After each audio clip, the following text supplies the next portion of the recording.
capacity building and mobilizing, strategic implementation. With numbers of academic paper, magazine, trainings, policy briefs, and feasibility studies conducted. From exploration to implementation, ECADIN is dedicated to work with partners in maximizing impacts.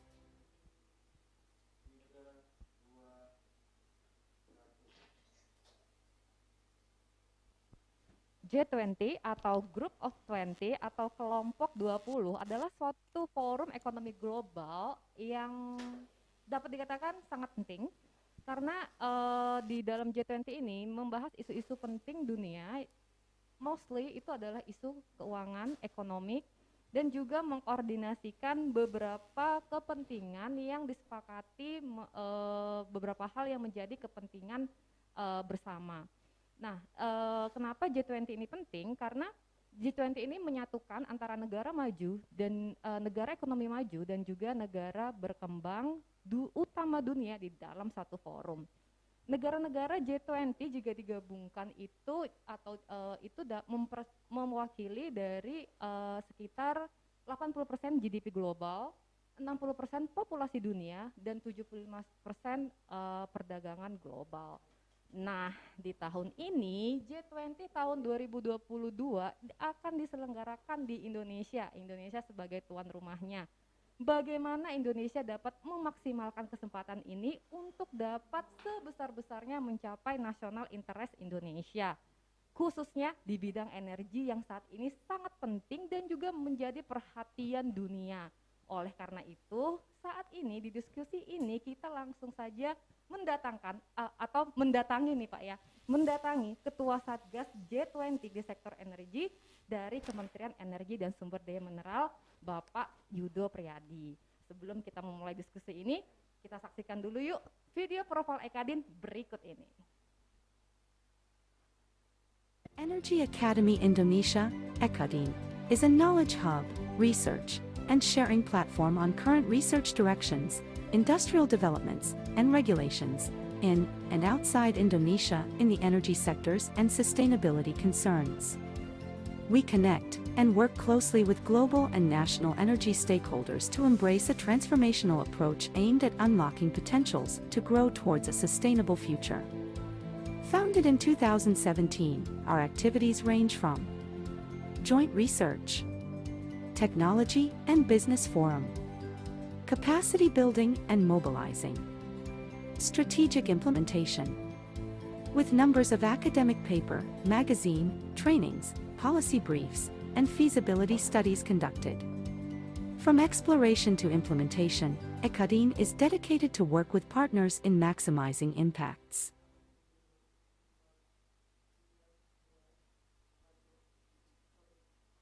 Sedikit profil singkat dari pembicara utama kita hari ini, Bapak Yudo Dwinanda Priadi menyelesaikan S1 di ITB, kemudian S2 di MIT Cambridge, USA. Wow. Beliau pernah bekerja sebagai konsultan PT Bus, Plan, dan Hamilton Indonesia. Semenjak itu, setelah meniti karir menjadi konsultan, beliau mengembangkan karir di Bappenas dengan menduduki berbagai posisi penting, diantaranya Deputy Director of Science and Technology, Deputy Director for Capital Market, Deputy Director for Partnership Development, Deputy Director for Rates and Risk Analysis, Senior Planner, Organizational Performance Inspector, Director of Defense and Security, dan Director of Monitoring and Evaluation of Regional Development.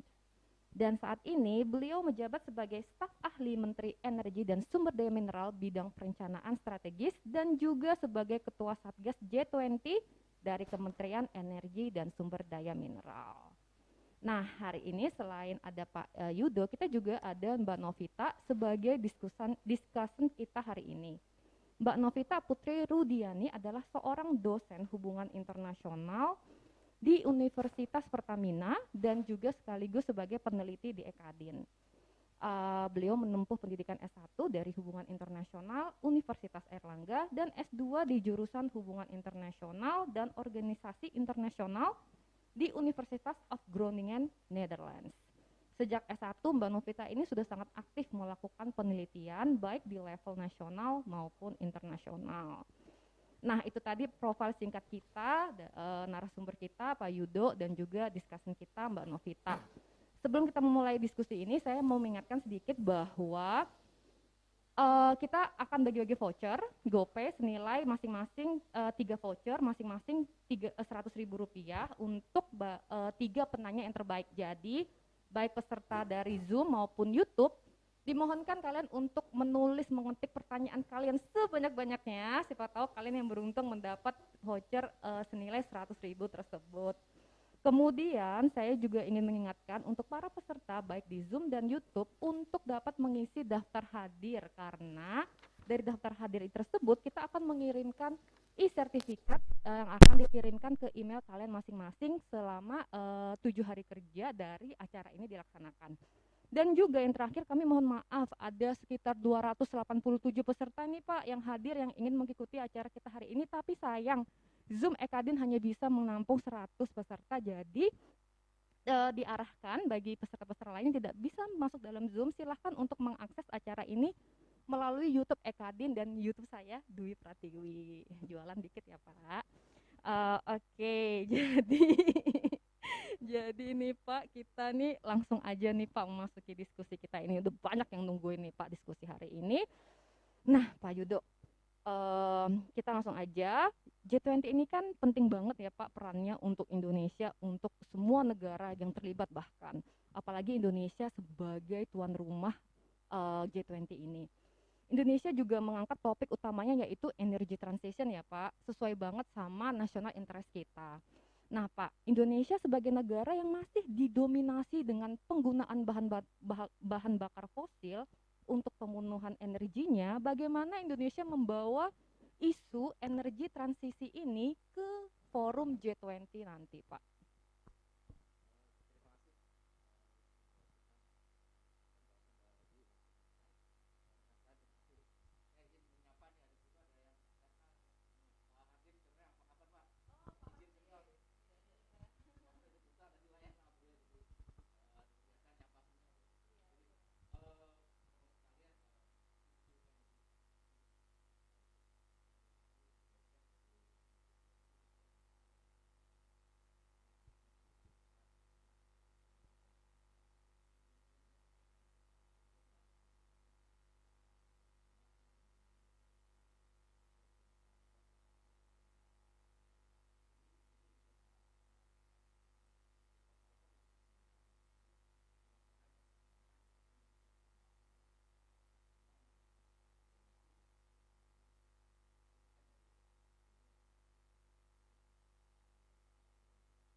Kita bisa punya harapan besar COP bisa kita Paris Agreement bisa kita laksanakan, dan makanya isu energi ini pas sekali. Setelah COP ini kita bisa mulai ibaratnya mobil tekan gaspol, mulai untuk gitu.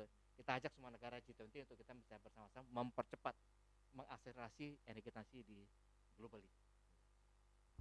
Bang, ya, setuju banget Pak ya. Habis baru semangat ini kita COP26 nih, terus sekarang G20 lagi. Wah, membara banget nih, gasnya pol banget nih Pak. Baik Mbak Novi, ada komen kan Mbak?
Baik Mbak Novi, semoga ya Pak ya berhasil artikel Paris Agreement artikel 6 itu terimplementasi secara real di seluruh dunia ini Pak. Semuanya kita harapannya, semua Amin. artikel sebenarnya. Oh semua Tapi artikel ya? artikel yang tersisa itu artikel 6 Artikel 6 itu Pak ya. Ya ini agak gemes-gemes juga nih, tinggal satu aja gitu ya. Gemes-gemes gimana gitu. Baik Pak, kalau kita berbicara tentang forum internasional, strategi diplomasi adalah menjadi main key dari instrumen untuk bisa mencapai national interest kita. Nah Pak, kalau dari KSDM sendiri nih, strategi diplomasinya apa sih agar bisa mendapatkan semaksimal mungkin national interest kita di forum nanti? Yang pertama adalah G20 itu negara 20 negara dengan ekonomi terbesar. Jadi semuanya tuh kelas berat semua ya. Jadi ada China, ada India, Indonesia dan segala macam gitu kan. Jadi pada kelompok yang sejenis ini relatif lebih mudah kita mencari satu kesepakatan. Karena satu, semuanya itu negara yang penghasil energi. Kita lihat penghasil energi terbesar, ya migas misalnya itu ada Amerika, ada Amerika, ada Saudi Arabia. Pengguna energi juga pasti, karena semua negara besar, industrinya juga besar-besar, jadi mempunyai energi yang luar biasa lah, gitu. Jadi kalau kita bicara, kita punya satu common ground sebenarnya. Ya, kita semua memerlukan energi dan kita semua komit untuk melaksanakan energi transisi. Ini buat kita satu modal yang sangat baik. Gitu kan. Kedepannya, mari kita bicarakan mengenai cara-caranya. Caranya bagaimana gitu kan? Ada cara mengurangi. Dengan cara pertama ialah menambah renewables, gitu kan, energi terbarukan, kita gunakan sebaik-baiknya. Atau cara kedua ialah melakukan energi efisiensi. Atau cara ketiga ialah kita persamaannya juga kita lakukan sistem pendukung kita perbaiki. Sistem pendukung ini maksudnya ialah bagaimana satu sistem kelistrikan satu negara, itu national grid katakan demikian, itu bisa lebih besar lagi mengabsorb, menyerap renewables gitu. Nah ini kayaknya gampang, tapi kenyataannya adalah sistem listrik ini punya keterbatasan secara kendalinya gitu, secara kontrolnya juga punya keterbatasan. Itu yang tiga hal ini, renewables, energi efisiensi dengan sistem mendukung ini yang kita coba angkat, dan so far tiga-tiganya sudah disetujui oleh semua negara lah, sepanjang kita ketahui ya. Kita banyak diskusi, banyak bicara mereka gitu. Mereka merasa tiga hal ini baiklah untuk kita bisa bicarakan bersama-sama. Kira-kira demikian. Baik Pak, jadi renewable energy, energi efisiensi dan infrastruktur tenaga listrikan itu sendiri. Baik Mbak Novi, ada tambahan, ada yang mau dikomentari nggak? Oh gitu. Oh iya, ada slide-nya. Oh ya, ini sayang banget ya, Pak Yudo ini jarang nongol di forum-forum seperti ini, jadi kita manfaatkan sebaik-baiknya ilmu beliau buat di-share ke kita. Baik, operator bisa di-share kah slide-nya Pak Yudo? Slide halaman 6. Baik. Rekan-rekan muda semua kebanyakan kan? Kebanyakan gitu Pak. Followersnya Ekadin kebanyakan anak-anak kuliahan gitu-gitu. Okay. Minimal. Oh gitu, baik. Jadi pertama saya pengen tunjukkan saja satu hasil studi, satu kajian seberapa hebat sih perjuangan kita di G20 selama ini gitu kan. Slide 6 ya. Jadi kalau kita lihat di sini, maaf terlalu kecil barangkali ya, tapi saya ingin menunjukkan saja gitu kan ya, bahwa kalau dilihat dari misi apa yang kita perjuangkan sama terakhir tuh hasilnya bagaimana kesepakatannya. Kalau kita lihat di sini kita second best. Yang pertama itu China gitu loh. China itu kalau usul 10 dapatnya 9. Kalau Indonesia usul 10 dapatnya 8,7. Jadi tentunya kejelian dalam melihat diskusi ke arah mana, mengusulkan sesuatu, menahan diri dulu gitu. Kalau misalnya belum saatnya ngomong, ini satu hal yang kita tektok kita lakukan. Ini kalau secara umum Indonesia ya, yang sebelah kanan. Kalau sebelah kiri kita lihat, yang sebelah kiri ini adalah kalau perdagangan itu kita paling berhasil. Kalau kita mengangkat misi mengenai perdagangan kita paling berhasil. Usul 10 ya kira-kira 9 dapat. Yaitu karena tapi kalau energi masih oke. Dia masih usul 10 8 lebih dapat. Yaitu kan. Jadi ini dulu yang saya ingin sebagai bagian dari pertanggungjawaban publik lah gitu. Ini silakan cek di source-nya, itu ada di sebelah kiri bawah itu. Ini yang pertama. Terus yang kedua ialah berikutnya Mas ya. Untuk 3 pilar yang gambar pilar ya. Jadi pemerintah, presiden sudah memberikan arahan gitu kan. Di G20 itu kan kalau kita biarkan namanya diskusi ya, orang bisa ngomong apa aja sesuai dengan kemauan negara masing-masing. Nah, jadi kalau kita biarkan agak susah gitu. Untungnya alhamdulillah sini presiden sudah menyatakan 3 hal kita akan fokus. Satu, global health, masalah pandemi kita selesaikan. Digital economic, dan ini sangat kekinian untuk rekan-rekan semua gitu kan ya. Yang terakhir ialah energi transisi. Karena ini masalah global yang kita perlu sikapi bersama. Sehingga 3 hal ini kita akan lihat menjadi hal yang sangat krusial di bidang G20 ini. Tentunya yang kami tangani ialah di sebelah kanan. Kita coba membawa semua diskusi di G20 mengarah bahwa mari kita sama-sama lakukan, kita dorong energi transisi di setiap negara masing-masing. Ini terus berikutnya, berikutnya Mas, ya yang slide nomor 9 ya. Kalau kita lebih lagi, apa sih yang kita akan usung di G20 tahun ini gitu kan ya, di Energy Transition Working Group, kebetulan saya chair di sana gitu. Intinya sebenarnya simpel saja gitu kan, kita bicara 3 hal. Yang pertama ialah akses terhadap energi. Setiap orang perlu energi, mau tinggal di negara manapun, di Maluku pasti dia perlu energi. Yang kedua ialah kita bicara teknologi, bagaimana kita bisa membangkitkan lebih banyak lagi energi atau dengan cara lebih efisien atau dengan cara-cara baru. Terutama misalnya ialah kita lihat ada spesifik yang kami angkat di sini adalah mengenai energy storage, baterai. Itu penting sekali gitu kan. Kedua ialah low emission energy system. Dalam melakukan transisi ini kita pengen juga menggunakan lebih banyak lagi low emission. Mungkin masih belum zero, tapi low dulu nggak apa, sebagai transisi, namanya juga transisi. Ketiga ialah kita dorong clean industrial development, di industri yang lebih hijau lagi, lebih efisien menggunakan energi, lebih banyak, lebih sedikit emisinya, transfer teknologi jelas, renewables integration. Tadi yang saya katakan adalah lebih banyak lagi kita bisa menyerap dalam sistem kita masing-masing mengenai renewable, dan terakhir last but not least adalah energi efisiensi. Kalau kita ingin bicara mengenai scaling up, kita bicara new projects di mana-mana. Tanpa ada proyek baru tadi renewable, energi efisiensi, sistem mendukungnya itu tentunya sulit membayangkan keinginan kita untuk mengurangi emisi tercapai gitu. Sehingga yang terakhir sangat penting, karena sifatnya new projects berarti new investment, mari kita bicara dananya kira-kira bagaimana. Ya, dana ini jadi 3 hal itu, akses, teknologi, finance. 3 hal ini harapan kami kita bicarakan sampai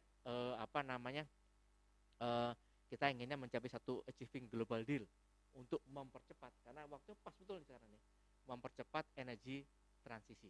Kira-kira demikian ceritanya. Wow, compact ya Pak ya. Jadi topik kita kali ini di G20 tahun ini tuh compact, tapi padat tapi berisi gitu Pak ya, biar tuh nggak ngalur ngidul ya Pak ya. Kalau orang Jawa bilang emang sih, kalau orang ngomong negara ngomong ya nggak berhenti aja gitu Pak ya, harus diginikan emang. Jadi ini salah satu teknik dari pemerintah Indonesia dalam melaksanakan forum G20 nanti, dan topik-topiknya yang diangkat emang bold banget sih ini Pak. Emang ini yang dibutuhkan dunia untuk menuju transisi energinya. Mbak Novi, ada yang dikomentari kah?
Iya Pak, bagaimanapun ya dananya sangat penting ya Pak ya untuk menjalankan yang keren-keren ini tadi.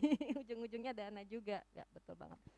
Baik Pak, pertanyaan selanjutnya nih Pak, ketika kita membahas juga COP26 ya Pak ya, di mana beberapa kesepakatan dalam COP26 kemarin itu diantaranya adalah phasing out coal power plants, carbon trading mechanism, accelerating EV deployment. Nah, dari itu semua nih Pak, yang penting-penting ini di sektor energi ini, bagaimana progres Indonesia sendiri sih Pak dalam menjalankan komitmen-komitmen tersebut? Kalau komitmen kita jalan terus ya. Itu memang apa namanya, kalau kita bisa pas game kita punya regulasi sendiri kan. Nah, itu kan. Jadi kita jalankan semua gitu kan ya.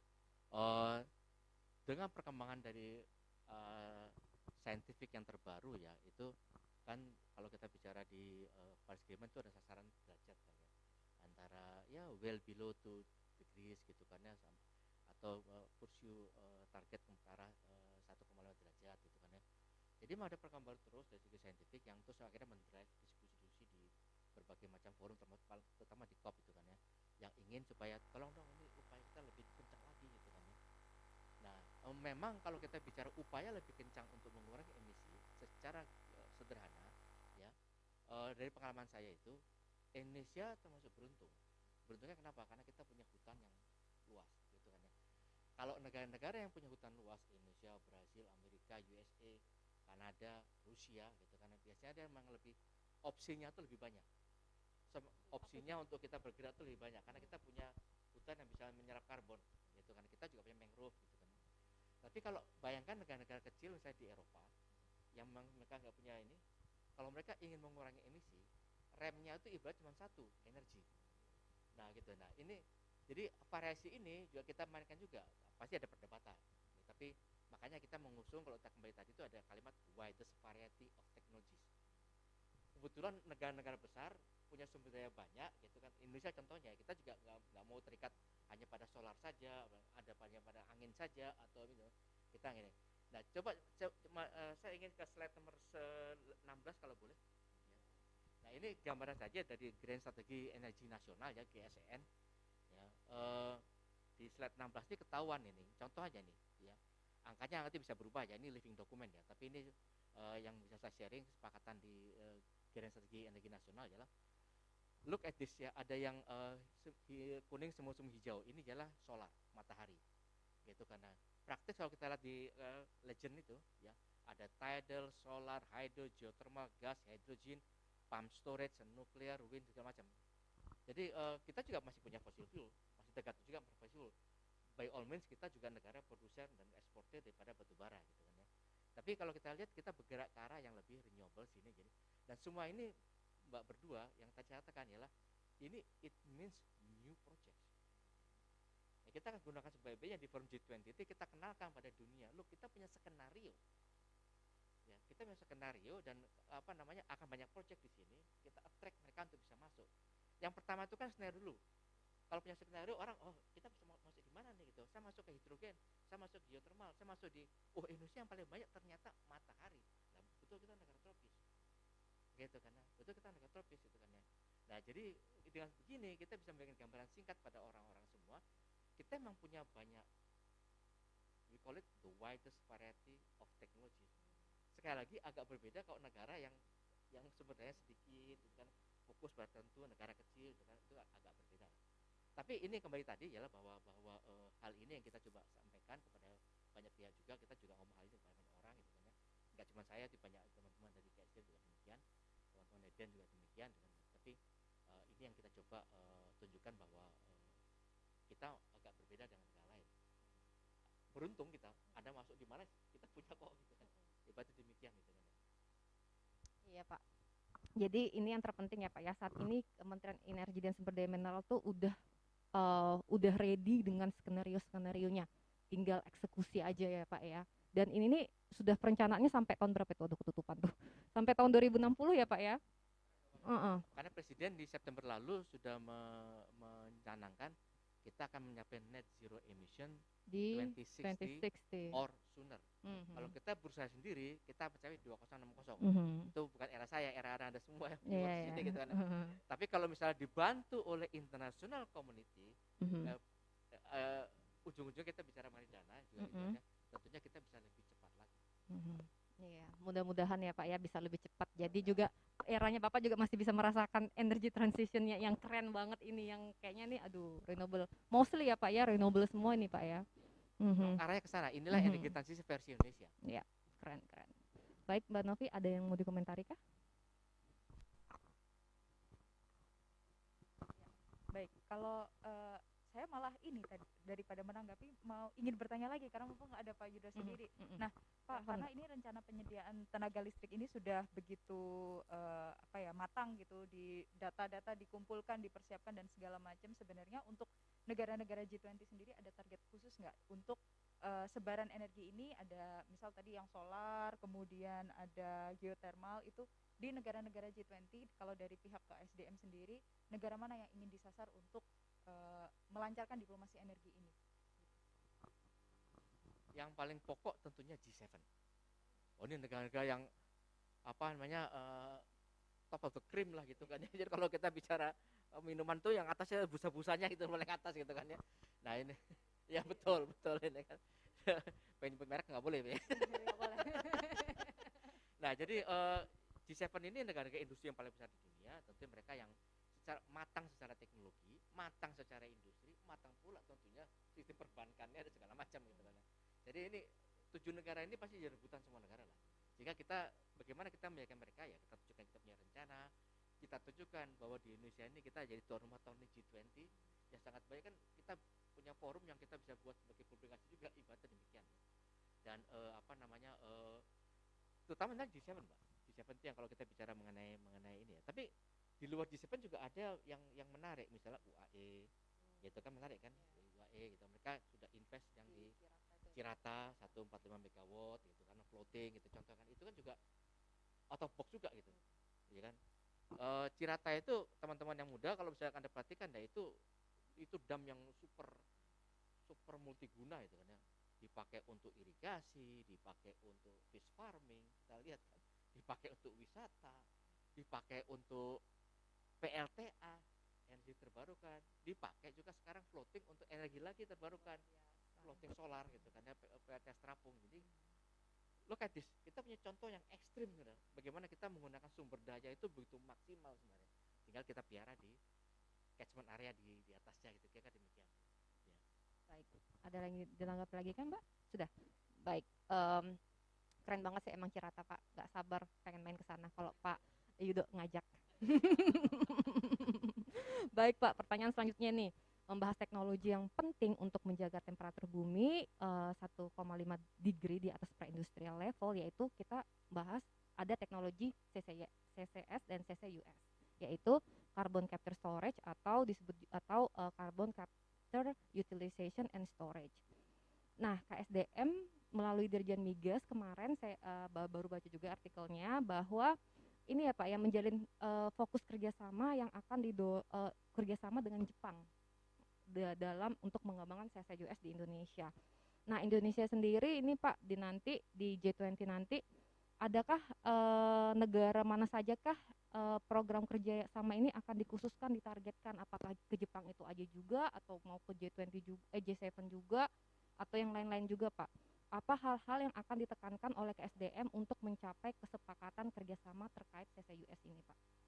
Forum G20 setiap tahun rekan-rekan sekalian itu selain dari kita diskusi gitu kan ya kita berdebat gitu kan ya tapi juga banyak sekali pertemuan bilateral G2G atau G2B gitu kan ya. Jadi, tuan rumah umumnya memfasilitasi gitu jadi itu hal yang biasa sekali kita bisa katakan Jepang mau ketemu di Indonesia kita bisa ini ada company Jepang mau ketemu kita bisa sediakan ruangan ya ibarat demikian kami siap sampai sejauh itu untuk memfasilitasi diskusi ya tentunya sebagai tuan rumah kita bisa memprioritaskan lah pakai untuk Indonesia gitu karena penggunaan fasilitas kita negara G7 kembali kalau Jepang itu G7 gitu. Jadi nah kalau bicara carbon capture itu juga sangat menarik karena ini merupakan alternatif teknologi alternatif untuk kita bisa menangani fossil fuel emisinya fossil fuel kan hanya memang teknologinya itu masih mahal ya masih rumit walaupun sudah mulai diterapkan di dunia migas nah, makanya di tahun ini kita membuat satu virtual webinar sebagai rangkaian G20 ialah and or carbon capture utilization and storage affordable Jadi kita pengen supaya bisa nggak ini di teknologinya kita kembangkan masing-masing. Kalau perlu kita bikin satu roadmap yang mana teknologi ini ya supaya ujung-ujungnya bisa lebih murah lagi lah. Kalau lebih murah kita bisa enak, batu bara kita bisa lebih digunakan lebih bertanggung jawab lagi. Ya masih bisa dipakai lah dengan apa namanya dengan emisi karbon lebih rendah gitu karena fosil fuel juga demikian. Ya, karena apa namanya tidak semua negara sama titik startnya untuk mengejar ambisi ini. Kebetulan Indonesia kaya dengan fosil fuel. Negara-negara Eropa mungkin tidak gitu kan ya. Tapi mereka lebih mengandalkan kepada renewable. Tapi mereka juga unfortunately juga tidak punya hutan banyak. Jadi kalau mereka ngerem ya ngeremnya dari energi gitu kan. Opsinya nggak banyak itu sengaja gitu. Iya. Ya. Kalau kita challenging ya Pak ya. Kita Kesana kena, kesini kena gitu Pak. iya, banyak. Ya contoh catat lah ya. Cirata ada matahari, ada air gitu kan contoh dua. Satu tempat bisa digabung. Iya, hebat banget tuh. Kalau ada 10 aja kayak Cirata gitu Pak. Makanya kita juga ke depan kita juga mendorong kan untuk mengembangkan floating solar ini. Kita bisa gunakan apa namanya daun irrigation dam, kita bisa gunakan juga former mining lakes gitu karena masih menunggu airnya netral gitu kita bisa gelar di atasnya gitu kan. Jadi floating solar itu merupakan satu yang menarik karena lahannya itu quote unquote gratis nih. Iya. Ya kan ibarat Indonesia gitu. Ya. Jadi nggak usah juga Nggak perlu deforestasi iya ya nggak Pak perlu ya. lahan, beli tanah gitu Kan kan. Ya. kalau nggak salah 1 MW itu 1 hektar ya Pak ya. Perkembangan terakhir mendekati 0,7 hektar per 1 MW. Lebih efisien ya. Jadi Pak memang ya? teknologi lagi berlomba-lomba sekarang. Iya. Makanya kita bicara mengenai teknologi. Kita perlu teknologi Iya. seperti yang baru-baru lah. Sepanjang itu proven, why not kita sampaikan aja. Silakan saya mau pakai gitu. Ya termasuk Indonesia sendiri juga pakai. Kita juga perlu banyak gitu kan untuk memberikan energi kita ini. Iya. Ya. Selain CCUS tuh Pak, apalagi sih yang teknologi yang penting menurut Bapak untuk kita bahas di G20 nanti? Teknologi yang menarik banyak sebenarnya. Kita bisa bicara jangka pendek ya. Jangka pendek menangani emisi karbon dari fossil fuel. Ini satu tadi yang Mbak katakan carbon capture. Itu yang apa namanya demand bukan demand ya. Demand dalam pengertian bahwa desakan untuk kita cepat-cepat memiliki itu tuh semakin keras tambah lama gitu kan ya. Itu yang pertama kita bisa jangka pendek. Atau kedua kita bicara energi baru. Energi baru juga yang juga sangat menarik ya, kita bicara yang panjang misalnya hidrogen atau misalnya amonia. Ya amonia kan Anda tahu kan NH3 NH4OH gitu kan, nggak ada karbon sama sekali. Jadi emisi karbon ya nol lah. Nah, terus berikutnya lagi juga apa namanya ada gelombang, ada gelombang, ada wave, ada tidal kalau kita bicara laut gitu kan ya. Tapi negara kita ya terutama memang kita bicara mengenai solar, mengenai PLTS itu yang ini.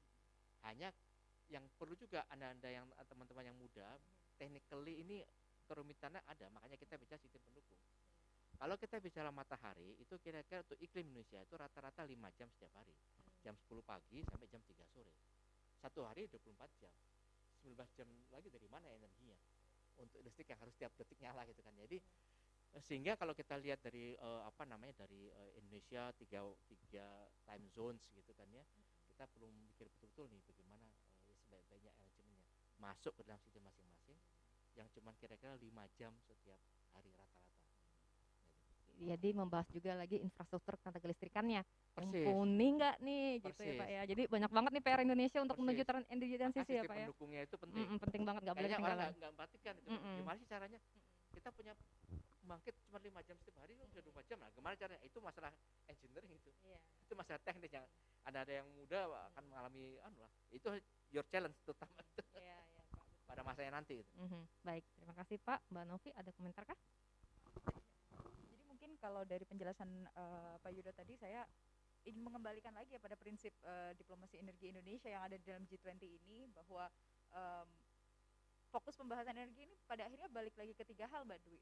Jadi akses ya untuk agar masyarakat Indonesia semuanya bisa mendapatkan opportunities karena tadi ada terbuka investment dan new project dan lain sebagainya. Jadi akses kita itu lebih luas lagi, seluruh masyarakat Indonesia tanpa terkecuali ya, kalau mungkin bahasanya Pak Jokowi, mohon izin Pak Jokowi pinjam bahasanya, leave no one behind.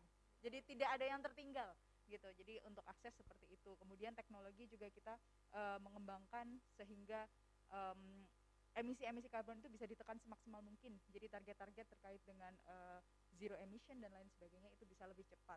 Dan yang terakhir juga balik lagi gitu ya, pendanaan yang memang sedang menjadi visi dari diplomasi energi Indonesia di G20 ini adalah sebesar-besarnya mengelola kolaborasi, menginisiasi kerjasama sehingga masing-masing negara-negara ini tuh bisa mendapatkan potensi kerjasama energi yang memang benar-benar bisa membuat kita semua satu dunia ini tuh bergerak untuk mematuhi Paris Agreement gitu. Ya, amin. Semoga semuanya bisa patuh Paris Agreement. Betul.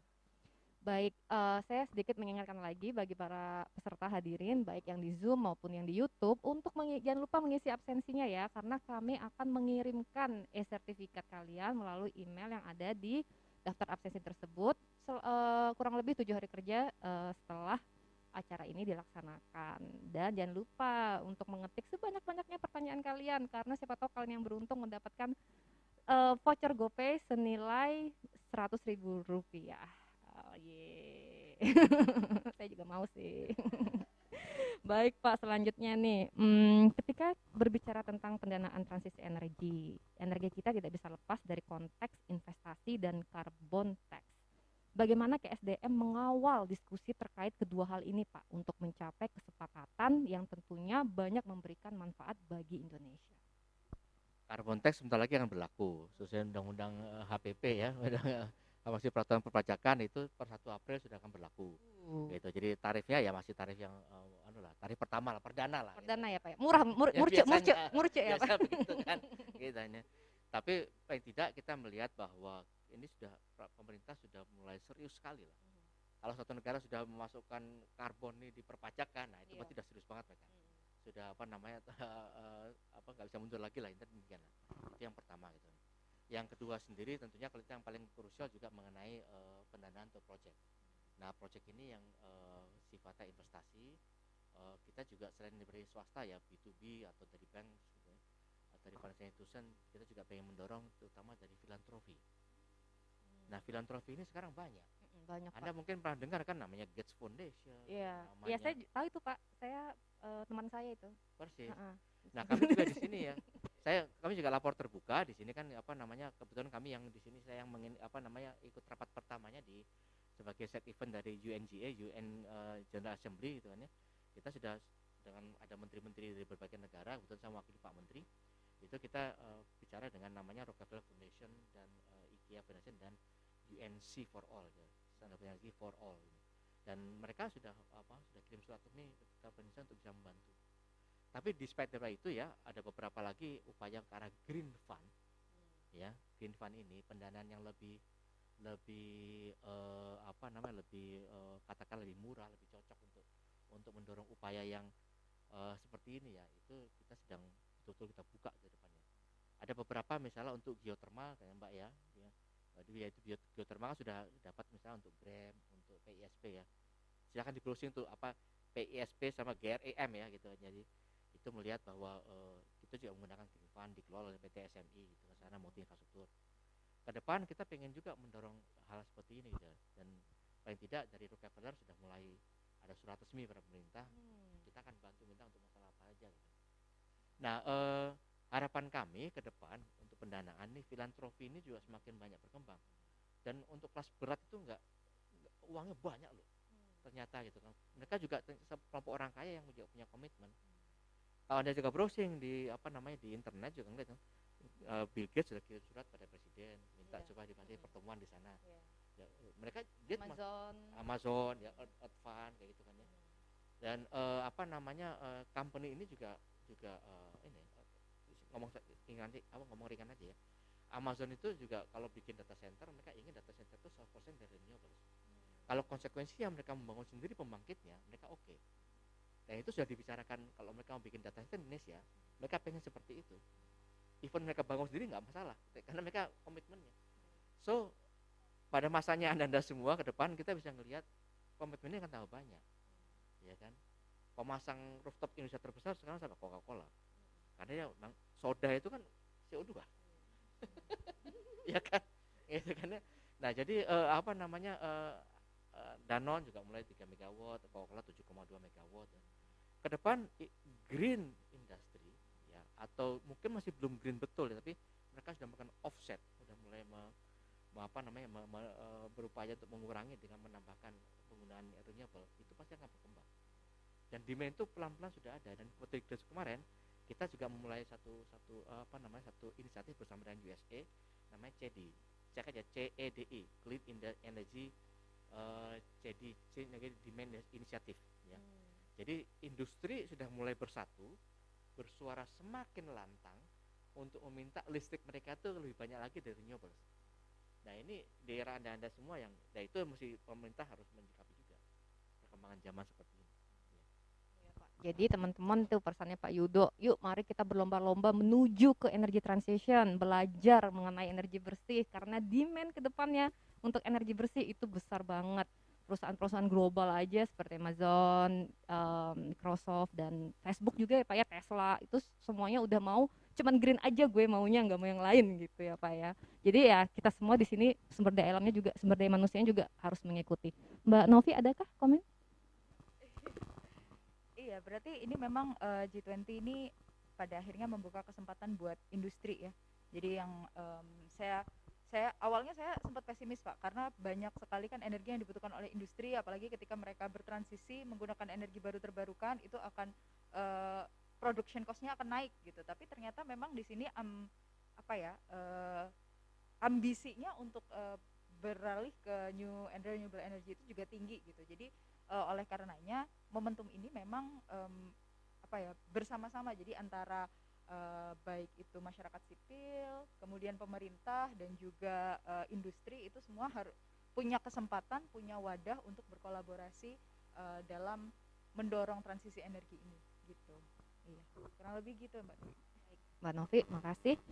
Ini kita waktunya nih, kita punya 14 menitan lagi. Kita waktunya untuk membacakan beberapa pertanyaan dari peserta.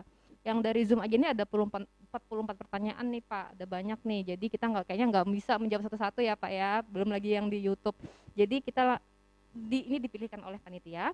Yang pertama itu dari Pandu Santoso dari Pertamina IP. Pertanyaan saya untuk Bapak Yudo. Komitmen negara G20 dari diskusi kita Great Leap ini, bagaimana cara mengukurnya tingkat keberhasilan dengan anggota G20 yang bervariasi negaranya? Mohon tanggapannya Pak, terima kasih. Barang baru itu selalu, barang pionir itu susah ngukurnya karena menginisiasi gitu kan ya. Yeah. Jadi tapi gini aja lah Pak, saya balik aja gitu. Jadi kami merencanakan diskusi pertama kali ya dalam sejarahnya G20 gitu, karena kita diskusi nanti di akhir bulan depan ya, kita di Berlin mau diskusi dengan Jerman. Jadi kita mau menukar kebijakan lah. Indonesia ini sebagai tuan rumah G20 pengen angkat begini nih, mungkin Jerman sebagai Jerman gini, bukan mencari ini. Kalau kita perhatikan ya sebelah ini di kiri bawah ini ya, ada international agenda, itu adalah isu exchange antara G20 G7. Kami sudah bicara sama Jerman sudah oke gitu kan ya. Tapi untuk tahap pertama, karena kita akan memulai tradisi ini ya, jadi mungkin jangan harmonis dulu, koordinasi sepakati ya, jangan dulu gitu kan ya. Masing-masing ada negara-negara di belakangnya yang berbeda gitu kan ya. Walaupun G7 semuanya masuk G20 gitu. Tapi kan ada 20 negara, 7-nya G7, 13-nya lebih banyak lagi. 13 itu jaman ada China, ada India, gabungan dua ini 40% populasi dunia minimal itu kan ya. Jadi kita isu exchange dulu. Jadi kami sudah merencanakan Pak untuk kita bicara sama mereka, kita untuk pertama kali kita memulai tradisi lah yang baik gitu kan ya. Dan sambil kita begitu Indonesia maju kan, kita juga bisa membawa pesan Indonesia ya. Pesan Indonesia misalnya ini teknologi, pesan Indonesia mengenai bahwa ini pentingnya pendanaan, terus kita mesti bilang ini loh, ini kita siap kok dengan proyek-proyeknya, kalau misalnya ada mau silakan. Banyak cara lah kita mengundang orang tanpa mengundang beneran gitu loh. Soft approachment lah ya Pak ya. Jual agak mahal gitu. Gimana Mbak Novi, ada tanggapan kah? Iya, kalau untuk mengukur tingkat keberhasilan kerjasama itu memang tidak bisa jangka pendek ya Mbak ya. Kita harus tahu progresnya seperti apa, dan setiap tahun mungkin itu harus ada evaluasi. Nah, ketika kita berbicara tentang mengukur tingkat keberhasilan adalah bagaimana kerjasama itu memiliki nilai kebermanfaatan bagi masyarakat. Semakin nilai kebermanfaatan itu tinggi, masyarakat merasakan banyak manfaat gitu ya, bisa mengakses energi dengan lebih mudah, kemudian juga ada komunikasi dua arah antar Indonesia dengan negara-negara mitra, nah itu berarti kunci keberhasilannya itu sudah hampir maksimal, kurang lebih gitu. Iya. Sesuatu yang abstrak juga ya Betul, Mbak iya. Novi, nggak bisa kayak matematika ya Pak ya, Betul. 40 50 gitu ya, harus long term kata Mbak Iya. Novi. Baik Pak, ini pertanyaan selanjutnya dari Satrio Santoso, Ateneo de Davao, Philippines. Bener nggak nih ngomongnya nih? Pertanyaannya, salah satu upaya untuk mengurangi polusi adalah melalui pengurangan transportasi. Apakah ada rencana dari pemerintah untuk kemudian membuat transportasi umum yang berdasarkan listrik powered ke depannya, mengingat belum terjangkaunya mobil listrik yang dijual sekarang ini di Indonesia? Gimana Pak? Oh iya, kalau kita bicara negara G20 semuanya sepakat mengenai e-vehicle. Gitu kan, sekali lagi semuanya negara besar. Ya. Kalau bicara end to end, dari mulai bikin industri mobil listrik sampai menjualnya sampai memakainya, itu semuanya skala besar semua. Jadi kalau kita bicara e-vehicle, sekali lagi end to end mestinya G20 itu bisa melaksanakan. Di balik itu ada beli spare part atau apa, itu hal yang biasa lah. Itu yang pertama. Yang kedua ialah tahun lalu itu ada pertemuannya Urban 20 ya. Itu satu wakil di Jakarta. Di Jakarta mengatakan misalnya mereka mau ganti busway itu pakai listrik. Tapi intinya bahwa sekarang ini semua negara itu e-vehicle, kalau kita lihat proporsinya memang masih kecil lah di dunia ya.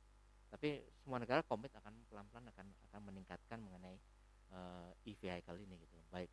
Dan tiap negara teman-teman mohon dicatat karakter transportasi juga beda-beda ya. Jadi ada negara yang Eropa itu banyak pakai 4 musim lah. Itu biasanya banyak pakai mobil gitu kan. Tapi kalau negara Indonesia, India, wah banyak motor. Jadi strateginya kita mau ngejar motor atau ngejar mobil, dua-duanya pengennya selalu gitu. Tapi pasti ada yang kita gas duluan gitu kan. Dan di kita yang kita gas sekarang terutama di motor. Di motor kita. Terakhir Pak Jokowi kan juga kan yang di Toba, Pak Jokowi nggak pakai itu, tapi Pak Sandiaga kan pakai gesit kan. Di Toba kemarin kan, di minggu ini kan kita lihat. Itu contoh aja. Enak tuh Pak pakai gesit, saya juga pernah coba. Tambah gesit ya? Tambah gesit, nggak ada suaranya. Motor listrik akselerasinya cepat. Iya banget. Baik Mbak Novi, ada yang mau dikomentari kah? Iya, kalau untuk rencana dari pemerintah ini mungkin memang kita perlu memantau juga gitu ya. Tapi yang saya tahu dari apa yang disampaikan oleh Bu Nike Widiawati selaku Direktur Utama PT Pertamina Persero, beliau mengatakan bahwa dalam waktu dekat PT Pertamina Persero akan melakukan kerjasama dengan salah satu ojek online dan itu memprovide ojek-ojek online itu dengan beberapa motor listrik, karena tadi kan fokusnya tadi di motor ya Pak ya. Jadi memang itu sebagai bukti bahwa industri energi itu juga berusaha untuk mengurangi emisi karbon dan juga mendukung adanya transisi energi, sehingga masyarakat itu sudah mulai terbiasa dengan adanya electric vehicle dan juga penggunaan teknologi yang memang digunakan untuk mengakses energi. Kurang lebih itu sih Mbak. Jadi ditunggu saja mungkin ya, kita lihat PT Pertamina Persero. Ini jualan nih Mbak, jualan nih Universitas Pertamina. Iya. Bu Nika ini tolong di-hire nih Bu, jadi marketingnya nih Bu. Sok banget loh marketingnya nih Bu. Baik, makasih Mbak Novi. Selanjutnya ada pertanyaan dari Muhammad Zulkaromi PT PLN nih Pak. Pertanyaan saya untuk Pak Yudo, seiring komitmen negara G20 dalam zero carbon dengan skema PLTU di 2040 hanya 24%, apakah PLTU yang ada di dalam 24% itu adalah IPP yang masih dalam jangka PPA atau PLTU yang mau menggunakan CCS? Yang pertama ialah bahwa kesepakatannya itu ialah kalau kita bicara di G20 tahun lalu di Glasgow ialah ini kalimatnya agak beda ya. Yang di Italia kemarin itu ialah coal phase down. Jadi sebagai negosiator teman-teman yang dari HI dan segala macam yang mau diperhatikan nih. Jadi words truly mean something gitu. Jadi ada yang mengatakan kesepakatan G20 ialah coal phase out. Gitu karena sementara Glasgow coal phase down itu ya, antara out sama down itu signifikan ya sudah Pak ya, gitu doang signifikan. You have to feel the difference ya, gitu aja kan. Kalau Anda punya mau jadi niti karir di diplomat itu tolong diperhatikan itu ya. Tolong Mbak, murid-muridnya Mbak. Iya. Apa sih untuk orang yang praktis apa sih bedanya call phase down dan call phase out ya? Tapi believe me, itu perdebatannya panjang sampai akhirnya kesepakatan di Glasgow akhirnya call phase down. Kita turunkan secara bertahap gitu kan ya. Atau kita keluarkan secara bertahap, nah kan lain lagi. Jadi apa namanya? Pak itu saya bisa tunjukkan sedikit nggak mengenai ini itu pertanyaan teknis tapi apa namanya masih dihitung Pak, masih sepakat ini. PLN juga pasti terlibat lah. Slide berapa Mas? Slide yang ini, slide yang ada rencana kita 2060 tuh tahapan ya. Tahapan 2060 sebentar saya tunjukkan sedikit aja. Di slide nomor 15. Ya, ya betul. Oke. Jadi Bapak sekalian, ini dulu kita bermain skenario besar dulu ya. Nanti teknisnya tentunya mesti bicara sama teman-teman pemilik proyek tersebut, pemilik unit tersebut. Itu juga mesti cek lagi kontraknya. So, still panjang, tapi mari kita sepakati dulu skenario besarnya sampai sesuai yang saya katakan 2060 or sooner gitu kan ya. Nah, tapi ini contoh saja, kita sudah punya roadmap ya, masih didetailkan ya. Tahun ini nanti di pertemuan G20 kemungkinan besar pertemuan menteri-menteri G20 ya, nanti sekitar awal September kita ingin Pak Menteri ingin supaya ini diluncurkan yang pada a detail calculation. Detail itu mungkin pertanyaan Pak siapa namanya? Pak Bisa dijawab nanti gitu. Iya, ya. Pak Muhammad Zulkaromi. Ya, karena ini pasti PLN juga terlibat di sini lah. Iya. Ya, dan Mungkin isu kedepannya juga ini lain ini kali Pak. Siap, oke. Isu kedepannya Pak ini juga ada suara-suara untuk early retirement. Jadi pensiun sebelum waktunya. Nah ini kalau retirement itu tentu ada masalah dengan finansial ya, kontraknya sisa 10 tahun dipaksa sisa 8 tahun, 2 tahun lagi mau diapain? Pasti ada kompensasi segala macam lah.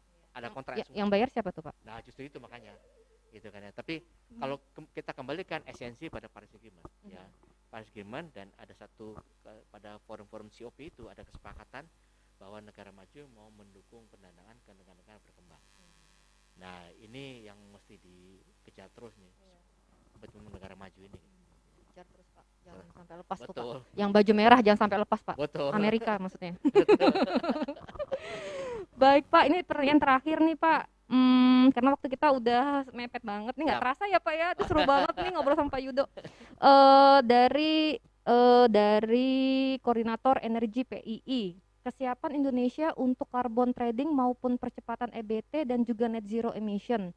Bagaimana dukungan pemerintah dengan kesiapan pemetaan LCA atau Life Cycle Assessment? Apakah sudah koheren?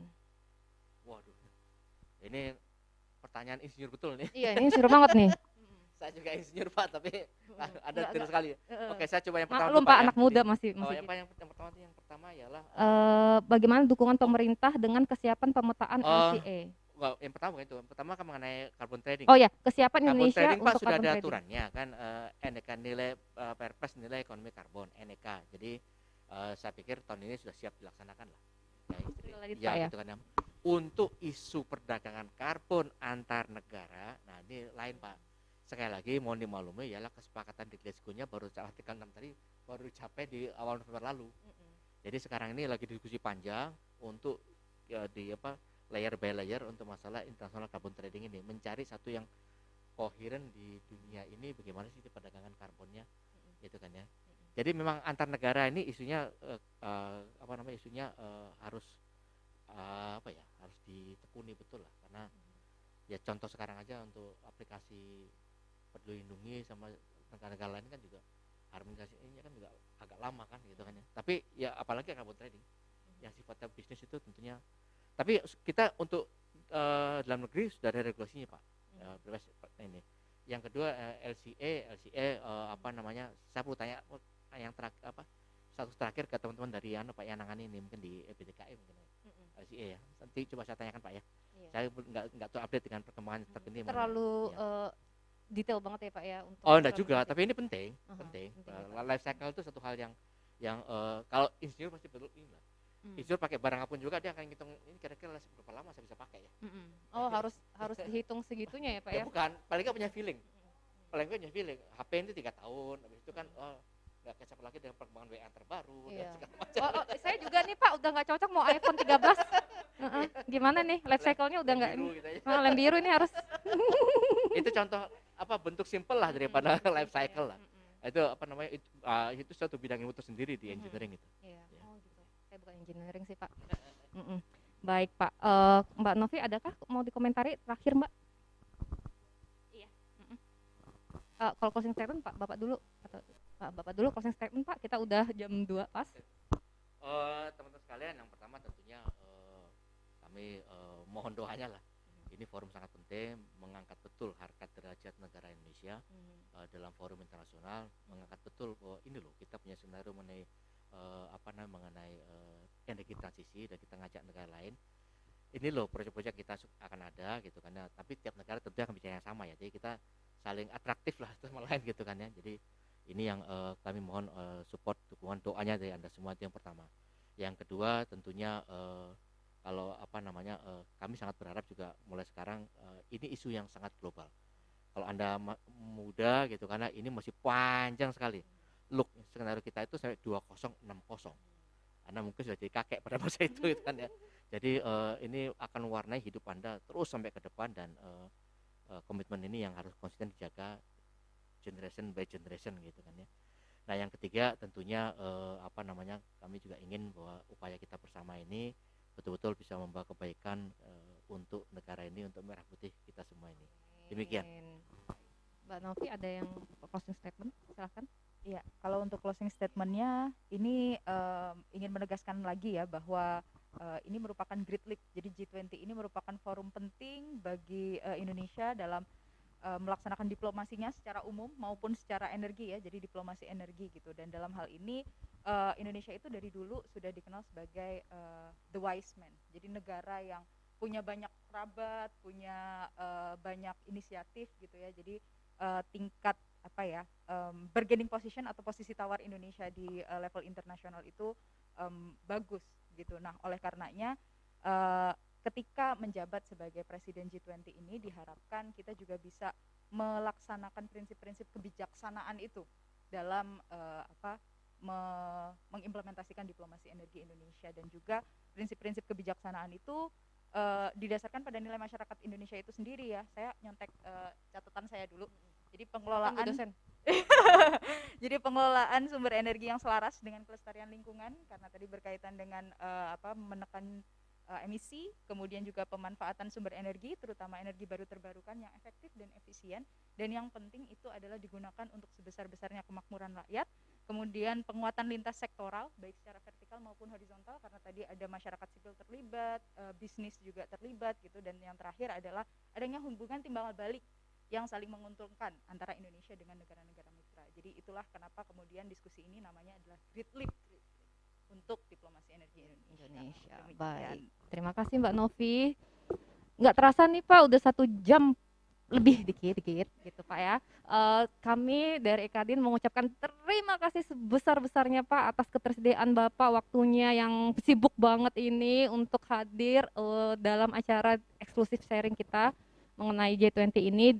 Semoga harapannya apa yang kita diskusikan ini dapat menjadi menambah pengetahuan bagi para hadirin ke depannya tentang G20 di Indonesia yang akan diselenggarakan di Indonesia. Banyak banget juga kegiatan G20 ya Pak ya. Kalau teman-teman semua mau terlibat tuh banyak juga lomba-lomba calls for papers gitu-gitu saya lihat ya Pak ya. Silahkan diakses aja, mungkin di Instagram G20 itu banyak banget juga diumumin.